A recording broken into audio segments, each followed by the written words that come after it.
तिरंगा प्यारा झंडा ऊंचा रहे हमारा, वीरों को हर्षाने वाला, प्रेम सुधा बरसाने वाला, मातृभूमि का तन मन सारा, झंडा ऊंचा रहे हमारा।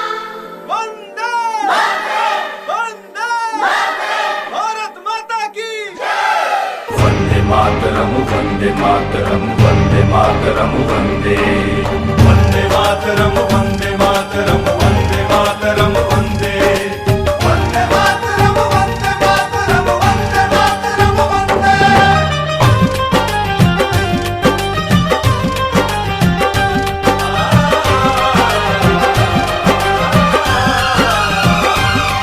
मेरा रंग दे बसंती चोला था भगत सिंह ने बोला, जब भड़का क्रांति का शोला, आसन दुश्मन का टोला।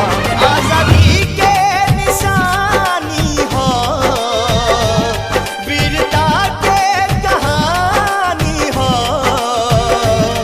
जन जन में जगा दे इनकलाब के नारा, ऐसन आपन तिरंगा प्यारा, जन जन में जगा दे इनकलाब के नारा, ऐसन आपन तिरंगा प्यारा।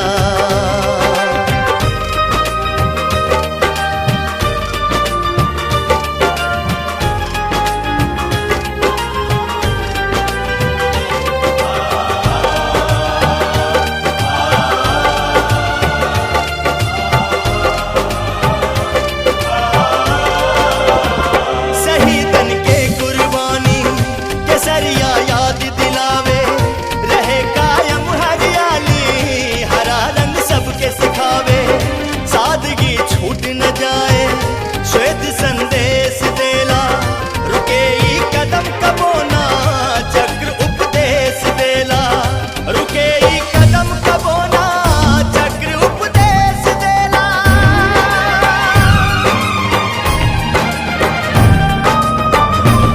ई प्रतीक आजादी के, त्याग शेखर गांधी के, हर हिंदुस्तानी के अखियन के तारा, ऐसन आपन तिरंगा प्यारा, जन जन में जगा दे इनकलाब के नारा, ऐसन आपन